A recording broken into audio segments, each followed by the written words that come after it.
Good afternoon, everyone. It's D. Bailey here again. Thank you for tuning in. If you have not already, please be sure to subscribe, hit the like button, hit the notification bell. And if you find this video to be useful, please leave your comments down in the box below. All right. So without further, let's go ahead and get started with this brief little tip. All right. For the last 4 years, guys, I've been pushing home ownership, real property ownership. Okay. I was able to project where the real estate market was going. Turns out that I was right. Not bragging, but for the most part, it is what it is. All right. Right now, we're confronted with a difficult time in regards to purchasing real estate. Most agents will tell you that. So what I'm going to do is I'm going to offer you guys, again, some creative tips on how to get your foot into the game. All right. And I like to liken it to, double dutch, how you're constantly trying to find the right time to get in. But unfortunately, in real estate, it's absolutely necessary that you find a way to get in the game. And what I want to do is offer, some insight on how to do that. So what I come up with, if you look at this illustration behind me, pardon that office back there, guys.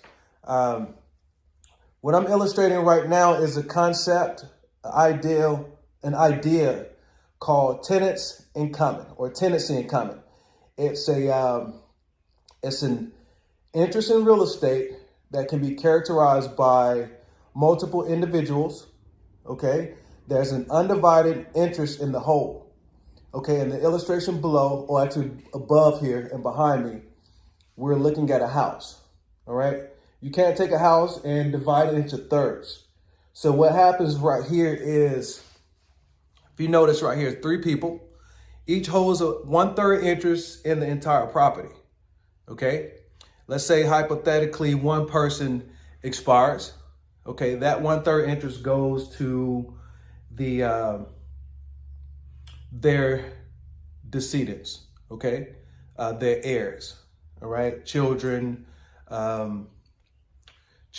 daughters, auntie, cousins, whomever left over to take over your estate. All right, here in Georgia, individuals are typically unmarried. All right. Interest transfers, again, as I just mentioned, interest transfers to their estate. Okay. So let's take this house, for example, right here. You have bad credit. You have a friend, you have a business partner, mom, dad, someone who share some of the same plight as yourself. An option. This is an option. This is not legal advice, but this is an option as to how you can acquire real estate creatively. You go in with those individuals. Okay. You submit your offer, your purchase as you normally would. When it comes time to close, do the title package. You inform the title closing office that you guys intend to purchase the property as tenants in common. Okay, that's just a quick way to get your foot in the game. You guys can have a separate attorney, draft up documentation that states what happens in various scenarios. That way, you guys don't run into legal issues down the line, or it reduces the possibility of running into legal issues. Okay, but either way, you guys are owning 1/3 of real property. All right. You guys can work out how you're going to use the property yourself. However, if you're working as an investor, if you're working, you're acquiring the property as an investment. All right. You're getting your foot in the game. You're owning 1/3 of whatever that value of that property is. Okay. All right. So let's do this. Let's come up with another hypothetical that I did not factor in, but it just came over to me. So let's do this.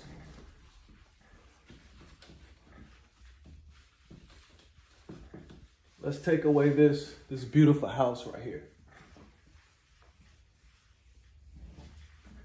Okay. We have a road, no mailbox, no driveway. We still have those 3 individuals. Okay, and we just have raw land. Let's say I got a garden right here. Let's just put something on it. Okay, boom, boom, boom, boom, boom, boom, boom. Let's say there's no structure there. However, you intend to maximize your usage by building something, constructing something. Like, let me take this off. That's not a good example. All right. All 3 of you guys want to go in and purchase the property. What you can do is you take that $10,000 that you guys have. Both of you guys got, all 3 of you guys have about 10K. All right. 30K. We now have $30,000 to purchase some land. Let's say 4 acres. Let's say 3 acres. All right, 3 acres of land. So what you do is you take this money, you guys find a piece of property that interests you, okay, based upon the usage that you guys agreed upon.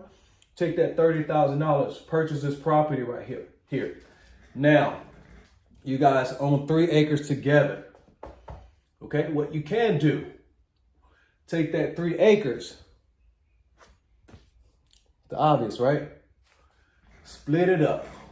1 acre, 1 acre, 1 acre. All right? All that requires is an application with your local planning and zoning. All right? You now subdivide that property. You each have 1 acre apiece. All right? What you can now do, you guys can take your interest in that property. Let's say this property, you purchase it for $30K. You purchase that property, get an appraisal, you do a market analysis through a local agent like myself, and you get a valuation on that property. So let's say that those 3 acres are now, those 3 acres are worth about $45,000. So now you guys collectively now have about 45 minus 30 is 15K. All right. So you guys have made 15K just by purchasing that property. All right. So you now, let's say you have 5K each. Each of you have 5, each of you have 5. All right. So that 5K can now be used as a down payment to get a construction loan, or down payment towards a construction loan. Okay. Just so you know, give you some context. I own about 4 acres. All right. That property can be, I can probably fit about 4 or 5 houses on that property. All right. Based upon, zoning ordinances and whatnot, land usage. All right. So I spoke with a contractor not too long ago, says that I can build a property in this area about 30 minutes outside of Atlanta for about easily $140K. You do the math. You can build a house for $140K, $150K. All right, pardon this phone shaking, guys. My hands are getting a little tired. But you see the point, okay? So each of you have put in, let's say hypothetically, you put in about, let's say you put in 10K a piece. All right, so each of you can likely go in and get a house for about $150K. All right, so that means that's a cheat sheet. You've entered the real estate market. All right, there's a little bit more to it, but for the most part, this is the concept. Each of you have acquired a property for $150K, 1 acre each. More than likely, when you build that $150,000 house, your house is going to be worth substantially more. That's just the way real estate works, guys. It's constantly going up. This is the path of real estate historically. All right. You ever been on an escalator? Some of you may say, well, everything's going down right now. Everything's going down. That's not how economics work. Real estate is one of the most scarce products or the scarce commodities in the world. God's not making any more. The more scarce something is, the more value you can attribute to it. All right. So let's go back to this point right here, this illustration. You may argue, well, what about values going down? We're about to go through a crash. No crash is coming anytime soon, guys. All right. Let's just disregard what you've heard. That crash you may be referring to is this right here. You go up an escalator. You know how your children like to walk down. Little man like to walk down the escalator. But on the macro level, on the larger scale, this escalator is still going up. Okay? Escalator is still going up. Which means when you started here, okay, you put your 150K here, you're going up. You may come down here. You may go to let's say you go to 175.